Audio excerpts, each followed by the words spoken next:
انسانی تاریخ میں عظیم رومن سلطنت جو کہ اپنے زمانے کی سپر پاور ہوا کرتی تھی، چوتھی صدی عیسوی کے آخر میں آ کر زوال کا شکار ہوئی اور بالآخر 5ویں صدی عیسوی کے آخر میں یعنی 476 عیسوی میں اپنے 500 سالہ دور اقتدار کے بعد سلطنت کے بہت بڑے حصے سے ہاتھ دھو بیٹھی۔ اگرچہ اس کے بعد بھی اس کا مشرقی حصہ صدیوں تک بازنطینی مملکت کے نام سے دنیا کا حصہ رہا، لیکن عملاً رومن سلطنت تاریخ کا حصہ بن گئی۔ اگرچہ اس کی تباہی کے اسباب کے بارے میں مختلف اسباب زیر بحث ہیں، لیکن اس ویڈیو میں ہم چند اہم اسباب پر نظر ڈالیں گے جن کی وجہ سے رومن سلطنت زوال اور تباہی کا شکار ہوئی۔ تاریخ کے مطابق یہ عظیم رومی سلطنت جس کے حکمران عیاشیوں میں مصروف ہو چکے تھے، فوجی طاقت اپنے غیر منظم ہونے کی وجہ سے کمزور تر ہو چکی تھی،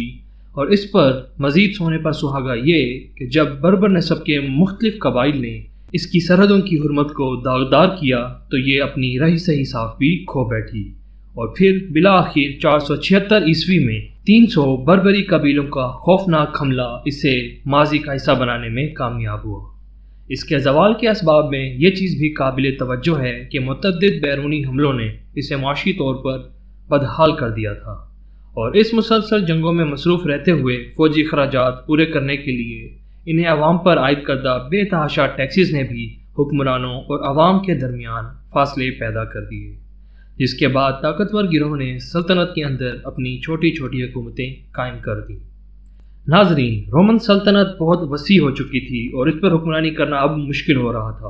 تو رومن بادشاہ نے 3ویں صدی کے آخر میں اس عظیم سلطنت کو 2 حصوں میں یعنی مغربی روم جس کا دارالخلافہ میلان تھا اور مشرقی روم جس کا دارالخلافہ استنبول تھا، جس کو تاریخ بازنطینی سلطنت کے نام سے بھی یاد کرتی ہے،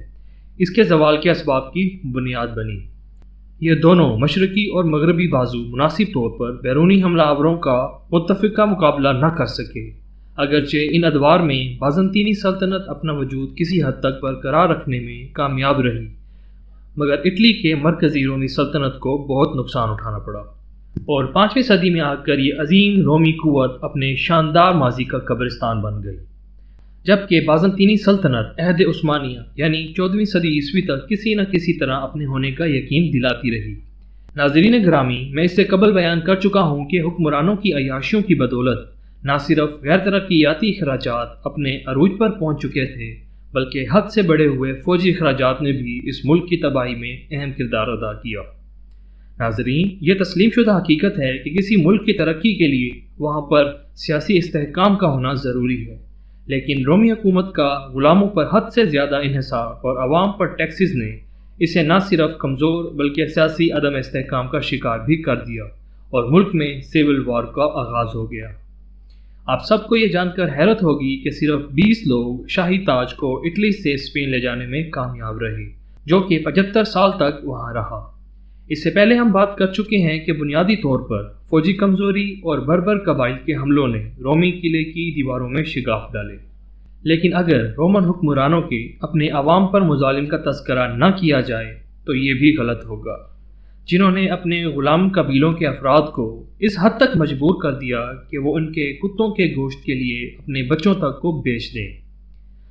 دوستو، 3ویں صدی میں رومن میں عیسائیت کا پھیلاؤ ہوا، جو کہ بعد ازاں 380 عیسوی میں قومی مذہب کی حیثیت اختیار کر گیا۔ اس کی وجہ سے بھی حکمرانوں اور عوام میں بہت خلا پیدا ہو گیا، اور عیسائی پادریوں کا سیاست میں اس قدر پیر جم گیا کہ حکمران بھی ان کی خوشنودی کے مرہون منت ہو گئے۔ ناظرین، سیاسی اور فوجی عدم استحکام اس حد تک پہنچ چکا تھا کہ حکمرانوں کو اپنی مخصوص آرمی جو کہ رومن رینجرز کے نام سے 306,000 فوجیوں پر مشتمل تھی کہ سیاسی بھرتی کے لیے انہیں باہر سے لوگ منگوانا پڑے، اور اب انہوں نے اس میں بھرتی کے لیے بربرین قبائل کے لوگوں کا استعمال شروع کر دیا جو کہ ہرگز ان کے وفادار نہ تھے، اور انہی وجوہات کی بنا پر رومن سلطنت زوال کا شکار ہوئی۔ دوستو، امید ہے آپ کو ماضی کی اس عظیم سپر پاور کی داستان زوال کے اسباب سے آگاہی ہو چکی ہوگی۔ اگر یہ ویڈیو آپ کو پسند آئی ہے تو لائک ضرور کیجیے گا اور سبسکرائب کے بٹن ضرور دبائیے گا، اور ساتھ دیے گئے بیل آئیکن پہ کلک کریں تاکہ آنے والی تمام ویڈیوز کی نوٹیفیکیشن آپ کو مل سکے۔ اپنا بہت خیال رکھیں۔ اللہ حافظ۔